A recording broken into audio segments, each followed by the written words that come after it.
তো এইটা তাহলে এই চারটে পুরো হচ্ছে তো দাঁতের, এইভাবে কামড়টা দিয়েছে, মানে এই দুটো দাঁত আর হচ্ছে এইভাবে পুরো বাবা পুরো মেরুদণ্ড পুরো ভেঙে দিয়েছে। বিয়ের পরে কিন্তু এই ঘটনা কিন্তু ঘটেনি, বিয়ের আগে ঘটেছে। এনাকে জেনে বুঝেই কিন্তু ইনি কিন্তু বিয়ে করেছেন।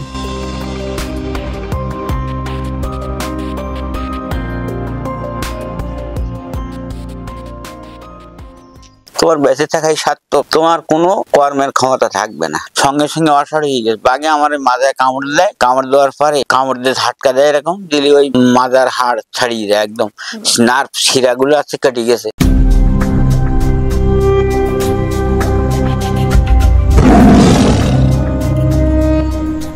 সুন্দরবনের ভূমিপুত্র চ্যানেলের পক্ষ থেকে সবাইকে জানাই শুভেচ্ছা আগাম। তো সামনেই তো আমাদের পুজো আসে, তো সবাইকে জানাই আগাম শারদীয়া শুভেচ্ছা।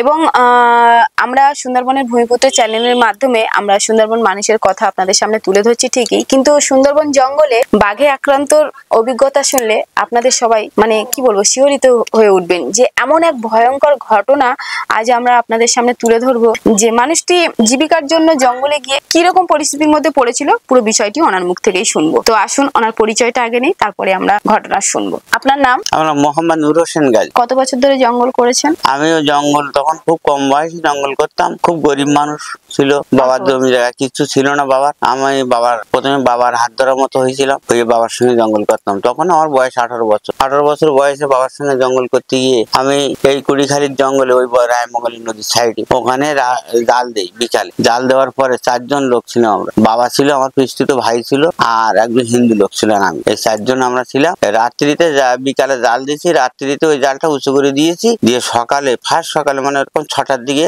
জঙ্গলে উঠে কিছু মাছ ধরার জন্য। এবার জঙ্গলে উঠি, তখন জঙ্গলে ভালো পরিষ্কার দেখা যাচ্ছে না। এবার ওই জঙ্গলে আমরা মাছ ধরে দুটো নালা জাল ধরি, পাশাপাশি দুটো।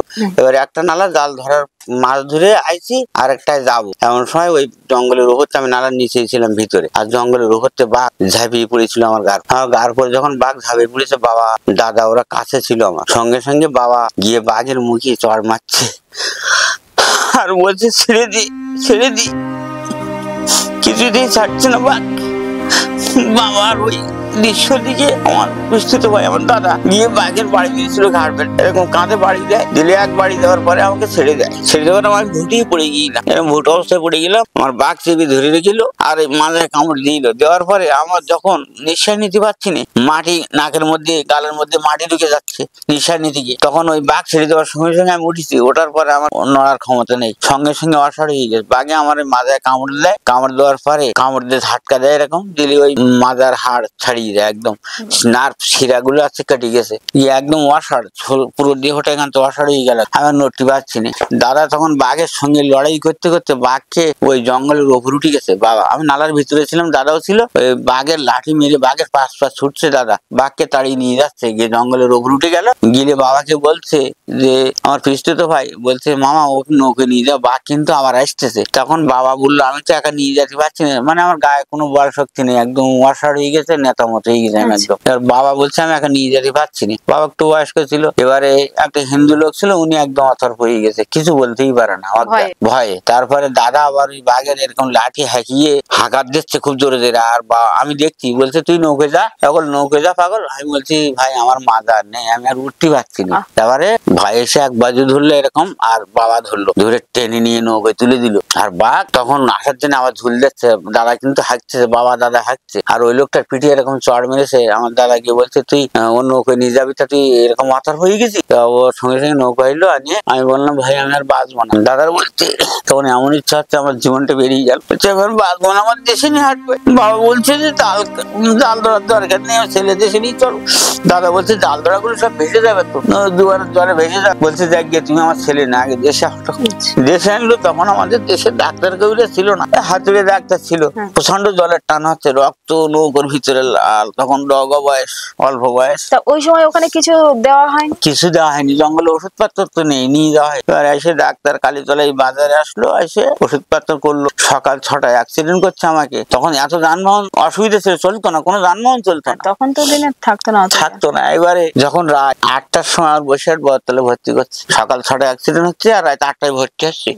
মানে এখান থেকে কত কষ্ট করে বোটে লঞ্চ ঘুরে ঘুরে আস্তে আস্তে আস্তে নিয়ে গেছে। ওইভাবে তো রক্ত বেরোচ্ছে। হ্যাঁ, রক্ত বেরোচ্ছে। তারপরে সারাদিন কোন রকম জ্ঞান ছিল, সন্ধ্যে 6টার পরের আস্তে আস্তে আস্তে আস্তে আস্তে জ্ঞান হারিয়ে যাচ্ছে। কারণ এদিকে একটা হাতুড়ি ডাক্তার, উনি স্যালাইন চালিয়ে দিল, বললে স্যালাইন শেষ হবে আবার স্যালাইন খাটিয়ে দেওয়া। এই স্যালাইন চালিয়ে দিল, ওই স্যালাইন চলতে চলতে আর সন্ধ্যের দিকে আস্তে আস্তে অজ্ঞান হয়ে যাচ্ছে, আর কিছু বলতে পারছি না। এই মুহূর্তে বৈশাখ বহরতলায় ভর্তি করলো। ওনার ডাক্তাররা দেখে বললো যে অল্প বয়স বলে, হাতটা ভালো ছিল বলে বেঁচে আছে, বয়স্ক মানুষ হলে মরে যেত, আর এখন টানতে হতো না, বেঁচে আছে। যখন ওরা ট্রিটমেন্ট করলো ওখানে, সঙ্গে সঙ্গে ট্রিটমেন্ট শুরু করলো। ট্রিটমেন্ট শুরু করা ওখানে 1 মাস থাকলাম। 1 মাসের মধ্যে কোনো পরিবর্তনই হলো না।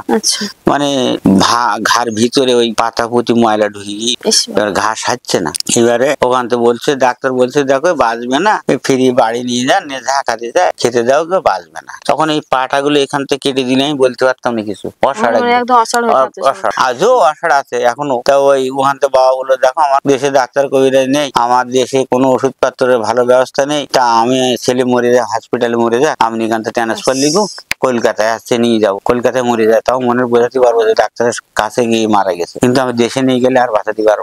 বাবা গেল, ওই বাবা বললে ও লিখে দিলে ওখান থেকে নিয়ে গেল কলকাতা নীলরতন নিয়ে যাওয়ার পরে 1 মাস ট্রিটমেন্ট হলো। হওয়ার পরে ওখান থেকে কোনো সুরাহ না, উঠতে পারেনি। বাবা পাশ ফিরিয়ে দেয় হসপিটালে, বেটে বাবাকে অটোমেটিক থাকতে দেয়, বাবা পাশ ফিরিয়ে দেয়, বাবা যা চাই দেয়। এবারে হঠাৎ একদিন ডাক্তার হেড সার্জন যিনি উনি আসলেন, আসে বলে এই পেশেন্টের টোটাল বডিটা চেক আপ করো, টোটাল বডি চেক আপ করলো। চেক আপ করার পরে ওরা উনি দেখলেন, দেখে বললো যে আমার বেটের পাশে গিয়ে বসে বললো দেখো নূর হোসেন, তুমি অসন্তুষ্ট হয়ে না, তা তোমার বাঘে খাওয়া ভালো ছিল। হ্যালো স্যার, আমি তো বেঁচে আছি, তা আমাকে এত বড় কথা বলছেন? তা বলছে তোমার বেঁচে থাকাই সার্থক, তোমার কোনো কর্মের ক্ষমতা থাকবে না, তুমি বেঁচে থাকবা, মারবা না, কিন্তু তুমি কোনো কর্ম করতে পারবে না। তো এই যুগে কর্ম যদি কেউ না করতে পারে তার কেউ দেখার লোক হয়, তুমি বেঁচে থেকে লাভ কি? তুমি যদি কোনো কর্ম না করতে পারো। তা আমি বললাম যে স্যার আপনারা কিছু করতে পারবেন না? তো বলছে আমাদের আর হাত নেই, আমাদের হাতে আর পাচ্ছে না, তোমার ট্রিটমেন্ট করার মতো পরিস্থিতি আমার নেই। উনি বলে দিল যে ছুটি করে দিল 1 মাস বাদে, এখানে 1 মাস থাকলাম, ওখানে 1 মাস থাকলাম, থাকার পরে চলে আসলাম। আসার পরে পূজার পরে যেরকম দুর্গা পুজো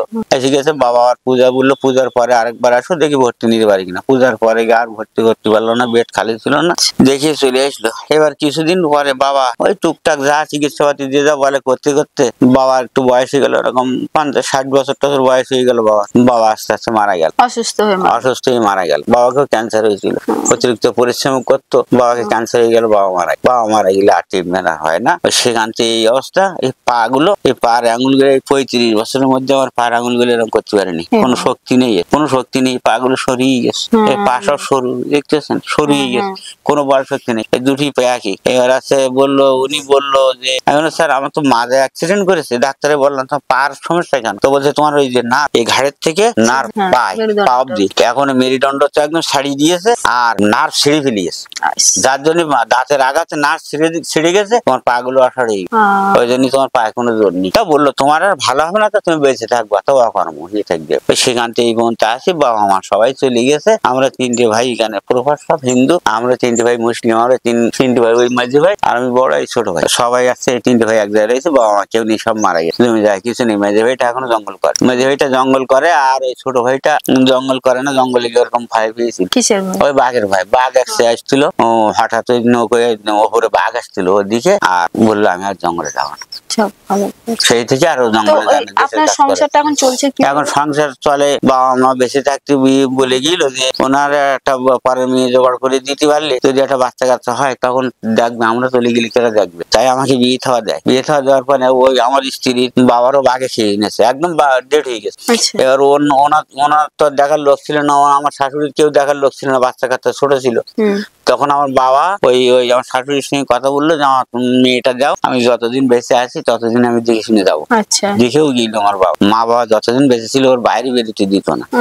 তারপর বাবা মা চলে যাও গেল, আর কেউ দেখার লোক নেই। স্ত্রী কাজ করে, এখন সব কাজ করে, রাস্তার কাজ করে, বিলির কাজ করে, ধান কাটা কাজ করে, মাটির কাজ করে, সবকিছু করে। ওই ঝাই করে দুটো ষাঁড় মুড়ি ছাগল পুষে বয়স হয়ে গেলে ঝাই দিনটা যায়। ছেলে মেয়ে 4 জন মেয়ে, একটা ছেলের আশা করে মেয়ে 4 জন। এবার 4 জন মেয়ে। এবারে আমার পক্ষে তো খুব অসম্ভব হয়ে গেল। স্ত্রী যখন বললাম যে তুমি বাচ্চা কাচ্চা নিও না, দুটো যথেষ্ট, বাচ্চা কাচ্চার দরকার নেই, উনি বললো না ছেলে নাহলে আমাদের দেখবে। নিল না 4টি বাচ্চা। ওভারঅল আর ইচ্ছায় সেই বাচ্চাগুলো সবার বিয়ে হয়ে গেল। আচ্ছা, একটুখানি জানতে চাইবো, মানে যখন আপনারা ওই মাছটা ধরেন না, ওটা কি জল থাকে তখন না মানে পুরো শুকনো হয়ে যায়? ওটা শুকনো হয়ে যায়, তার মানে ওটা আমরা এই নালা, একটা নালারে, হ্যাঁ জোর নালা, একটা নালা দেখাচ্ছে আমার ঘরের ঘাটে, এত বড় একটা নালা। এবার ওই নালায় ওই দুয়ারে জল ওঠে, ওই জলের সঙ্গে, হ্যাঁ জল উঠে মাছ ওঠে জলের সঙ্গে। এবার ওঠার পরে আমরা জাল ওই পাইতে দিই, ভাটা বেলায় জাল ঢেকে দিই মাটি দিয়ে, যে জোয়ার যে ফুলিয়ে যায় মাছ যখন ওর কোলে ঢুকে যায় তখন জালটা উঁচু করে দেয়। উঁচু করে দেওয়ার পরে মাছটা ওর কোলে বেড় খেয়ে গেল। এবার গিলে ভাটা ছুটে যায়, তখন আছে জল নিকাশিয়ে যায়, তখন নিচ থেকে উপরে মাছগুলো নিচে নেমে আসে। হ্যাঁ একদম জালের গায়ে আসা মাছ কিছু উপরে থেকে যায়, ওই মাছগুলো আমরা খুঁজছিলাম, ওগুলো তুলছিলেন? হ্যাঁ ওইগুলো তুলছিলাম। ওই মাছগুলো ধরে আমরা ওইভাবে মাছ ধরি, পাঠা জাল, ওটা বলে পাঠা জালে মাছ ধর। আর যখন মাছটা তোলেন তখন তো জাল তোলা থাকে তো? হ্যাঁ জাল উঁচু করা থাকে, ওটা আমরা নামিয়ে দিই, আমরা নিকাশি যায়, জল নিকাশি গেলে তখন নামিয়ে দিতে হয়। নামিয়ে দিয়ে আমরা মাছটা নিয়ে মাছটা খুঁটে ওই জালটা তুলে নিয়ে আরেকটা খালে যাবো। এমন সময় বাঘ একজন আক্রমণ করলো আমার গায়ে। খালটার নাম কি ছিল? ওই খালটার নাম ছিল, ওটা আছে ওই জায়গাটার নাম বলে আছে ওই হাড়ির টেক বলে, একটা টেক দিয়েছে, ওইটা হাড়ির টেক বলে। ওই রায়মঙ্গল নদীর একটু অপোজিট? না, রায়মঙ্গল নদীতে একদম। আমরা ওই খালেতে বেরিয়ে রায়মঙ্গল নদী, খাল রায়মঙ্গল নদীতে উঠেছে খালটা। আচ্ছা আচ্ছা। ওই নদীর থেকে রায়মঙ্গলের সাইডের খাল, ওই জায়গাটার নাম আছে হাড়ির টেক বলে। এবার ওই হাড়ির টেকে ওই খালটা এখন 6 মাস আগে একটা লোক অ্যাক্সিডেন্ট নিয়ে তাকে নিয়ে চলে গেল। হ্যাঁ ওই টেকে টেকেই বেশি থাকে ওরা। এবার ওইখানটায় নিয়ে গেল লোকটার, নিয়ে যাওয়ার পরে 6 মাস বাদে আমরা গিয়ে জাল ধরছি সেইখানটায় আমার অ্যাক্সিডেন্ট হলো। আমার বাবা দাদা ছিল আর উপরওয়ালা বাসাবার মালিক, উনি মানে ওই যে যখন আপনার উপরে আঘাত মানে লাফ দিয়ে আসলো, আপনি কি পুরো মাটিতে? হ্যাঁ একদম চেপিয়ে ধরেছে, একদম মাটিতে পুঁতে গেছে আমি। ওর ওয়েট কি একটা স্বাভাবিক যা ওয়েট, আর যখন লাফিয়ে পড়ে তার সে ডবল ওয়েট। ওই ওয়েটে চাপ দিয়েছে, আর খালটা একটু পাক ছিল, ওই পাকে একদম পুরো পুঁতে গেছে আমি। গিয়ে দম নিতে পারছি না তখন, আমি দম যখন না নিতে পারছি তখন ওই আস্তে আস্তে উঠে আর নড়তে পারছি না। তখন মাজার এখান থেকে মনে হচ্ছে নিয়ে গেছে কেটে, আমার আর কোনো বল শক্তি নেই। তখন বয়স কত হবে আপনার? 18 বছর বয়স ছিল তখন। অনেক ছোট, মানে পাকে পুঁতে যেতে আপনারও ক্ষমতা নেই যে ওর সঙ্গে লড়াই করবেন? না, আমার লড়াই করার ক্ষমতা নেই। আর ওটার দৃশ্য যেভাবে আসতেছে, এরকম হা করে আসতেছে, হাতা দুটো এরকম দিয়ে আসে সামনে, মানে উপরের থেকে নিচে পড়ছে তো লাফিয়ে, উপরের থেকে নিচে পড়ে লাফিয়ে ওখান থেকে জাম করে আমার গাড়। আর ডাইরেক্ট যদি উপরের থেকে জাম করতো, একদম ওই জায়গায় ডেট হয়ে যেতাম। ওর যা ওয়েট, ওর যদি 1 কুইন্টাল ওয়েট থাকে তো সেখান থেকে 2 কুইন্টাল ওয়েট আছে লাফি পড়ে, তা ওই নিচের থেকে লাভ মেরে আমার গাড় পড়ে। বাবা দাদার সঙ্গে ছিল, সঙ্গে সঙ্গে লাঠি মেরে বাবা গিয়ে বাঘের মুখে চড় মেরেছে আর বলছে ছেড়ে দে। আমাকে ধরে রেখেছে, কিন্তু ও বাঘ যাকে টার্গেট করবে তাকেই নিয়ে যাওয়ার চেষ্টা করবে, অন্যদের উপরে টার্গেট করে না। বাবা ও যদি মনে করতো আমাকে দেখে আমার বাবার গলাটা ধরে নিয়ে চলে যেত, মারছে কিন্তু ও টার্গেট করেছে আমাদের, শিকার যার পরে করবে তাকেই নিয়ে যাওয়ার চেষ্টা করবে, আদার্স পাশে থাকলেও তাকে নেবে। এবার এখানে যদি 10 জন লোক থাকে, যদি একজন, যে বাঘ যখন পড়েছে আমার গার পরে, তখন আমি দক্ষিণ পারে আর বাঘ আসছে উত্তর পারে, বাবা দাদা ওরা বাঘ লাভ দিয়েছে ওদের মাথার উপর, আপনি পিছন, অথচ আমি দূরে আছি। আমি বলো অনেক দূরে ওদের ছাড়া, মোটে না হলো 15 হাত দূরে আছি ওদের ছাড়া। আর বাঘ যেখানে, বাবা দাদা সেই কাছাকাছি, ওই বাবা দাদার মাথার উপর লাভ করে পড়িয়ে জাম করে আমার গার পরে পড়ে, আমি দূরে ওদের ছাড়াতে, ওদের টপকে আমার ধরে, মনে করলো ওদের তো ধরতে পারে, কিন্তু টার্গেটটা করে আমার পরে। চেহারা ভালো ছিল, শরীর স্বাস্থ্য ভালো ছিল, 18 বয়স তরুণ বয়স তো, তখন চেহারা ভালো ছিল। একটা শর্ট প্যান্ট পরে, একটা গামছা মাথায় বেঁধে খালি গায়ে কাজ করছিলাম আমি, একদম টোটাল খালি গায়ে। আমার এই দেহটা দিকে ও টার্গেট করেছে, বাবাদের গায়ে গেঞ্জি টেঞ্জি জামাটা ছিল, আর আমি খালি গায়ে একটা শর্ট প্যান্ট পরে গামছাটা কোমরে বেঁধে আমি মাছ ধরছিলাম। তখন অভাবের সংসারে, অভাবের সংসার, হ্যাঁ খুব অভাব ছিল, 8টা ভাই বোন আমরা। ছেলেকে উনি দেখেছেন আপনার শ্বশুর মশাই, তো যখন মারা যান, যখন আপনি ওনাকে বিবাহ করেন, তো বিবাহর পরে যখন এসে দেখেন উনি ওরকমই অবস্থায় ছিল, কাজবাজ করতে পারতেন না, তো ও তারপর থেকে আপনি কিভাবে সংসারটা চালিয়েছেন? শ্বশুর মশাই মারা যান, সব জায়গায় কাজ করতাম, রাস্তার কাজটা, লোকের বাড়ি, খোয়ালি মাঠে, এইসব ধান, তো এইভাবে সংসার চালিয়েছেন। মাটির কাজ খাল খনন যখন খালে মাটির কাজ, পুকুরের মাটির কাজ, মাটির কাজও করে, মাটিও বয়েছেন? হ্যাঁ, ওই নদীর রাস্তা, বড় নদীর রাস্তা মাটি যখন ওই আইলাসটা ভেঙে গেল তখন ওই 10,000 টাকার মাটির কাজ করেছিল, 10-12,000 টাকা। ওইভাবে সংসার চালিয়েছেন। তো ছেলে মেয়ে সবাই মানে ছেলে তো নেই, মেয়েদের চারটে মেয়েকে আপনি মানে ওই খেটে কর্ম করে বিয়ে দিয়েছেন, তাই তো? দুজনেই স্বামী স্ত্রী আছেন। এই জীবন যুদ্ধে আপনি এতটা যে ওনার পাশে দাঁড়িয়েছেন সেটা অতুলনীয়। তা আপনার কোনোদিন এরকম মনে হয়নি যে হ্যাঁ সত্যি মানে আমার জীবনটা এতটা কষ্ট বা কি, বা আমার স্বামীটা এরকম একটা দুর্ঘটনা হয়ে গেছে, মানে আপনার মনের প্রকাশটা কি? মানিয়ে নিয়ে ও আমার দিকে মুখ চেয়ে আপনার আমার মুখের এটাই হলো একটা প্রেম ভালোবাসা যেটা বলা হয়। যাক, খুবই ভালো। যেভাবে আমার সেটাই বলতে এই যুগের মেয়েরা দেখতো না, কিন্তু আমার হাতে করে যা দিয়ে গেছে এখনো পর্যন্ত আমাকে দেখে। সেটাই তো বলছি, বাড়িতে বসে রয়েছি, সারাদিন বাড়িতে বসে রয়েছি, ও ওই বিলি গেছে খোয়ালি করছে, সেখান থেকে খোয়ালি করে এসে চান করে রান্না বান্না করে ওই আমার থাকবে। তো এইটা তাহলে এই চারটে পুরো হচ্ছে তো দাঁতের, হ্যাঁ এখানে এইভাবে কামড়টা দিয়েছে, ব্যাট দিয়ে দাঁতের দাগ আমার মনে। আচ্ছা এই সাইডে দুটো আছে, দেখতে পাচ্ছ না, এই যে দুটো। হ্যাঁ, তার মানে এই দুটো দাঁত আর হচ্ছে এইভাবে পুরো বাবা, পুরো মেরুদণ্ড পুরো ভেঙে দিয়েছে।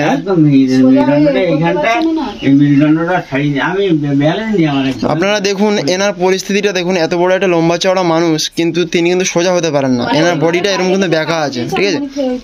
তো আপনারা সত্যি যদি আপনারা এই ভিডিওটা যারা দেখছেন আপনাদের কাছে প্লিজ রিকোয়েস্ট করব যে আপনারা অন্তত আমাদের 40,000 সাবস্ক্রাইবারের মধ্যে যদি আপনারা 3,000 লোকও যদি দেখে থাকেন, মতো 10 থেকে 20 টাকা করে অন্তত এনাকে হেল্প করুন, তাহলে এনার একটু সাহায্য হয়।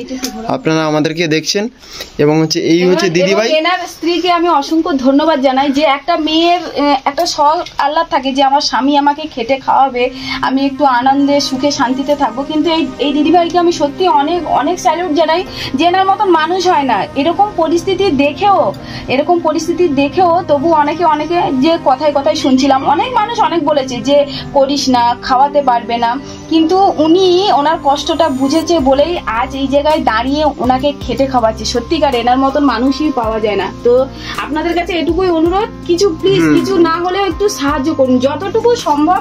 যে এই মানুষটার কিন্তু বিয়ের পরে কিন্তু এই ঘটনা কিন্তু ঘটেনি, বিয়ের আগে ঘটেছে। এনাকে জেনে বুঝেই কিন্তু ইনি কিন্তু বিয়ে করেছেন। তার মানে কতটা ভালোবাসা এবং কতটা আন্তরিকতা এবং টান থাকলে তাহলে এই জিনিসটা হয়, তাহলে আপনারা শুধু ভেবে দেখুন। আজকালকার দিনে এর আগে এত বড় একটা ঘটনা ঘটেছে, যে তাকে করে খাওয়াতে পারবে না, খেটে খাওয়াতে পারবে না, সে কথাটা জেনেও না তো জীবনসঙ্গী হয়েছে। বুঝতেই পারছেন এখনো পর্যন্ত ইনি কিন্তু কাজবাজ কোনো কিছু করে না। এনার স্ত্রী সংসার মানে এই লোকের বাড়ি দুটো কাজ করে বলুন, রাস্তার কাজ করে, এই ধান খোয়ালি করে নিজের সংসার চালাচ্ছেন। তো এটুকুই অনুরোধ করব আপনাদের কাছে, আমার এই চ্যানেলে প্রায় বলতে গেলে 40,000 আমার ফ্যামিলি মেম্বার হয়েছেন আপনারা, এবং ভালোবাসা দিয়েছেন, এভাবে দিয়ে যাচ্ছেন। 40,000 ফ্যামিলি মেম্বার আপনারা হয়েছেন, ফ্যামিলি সদস্য হয়েছেন।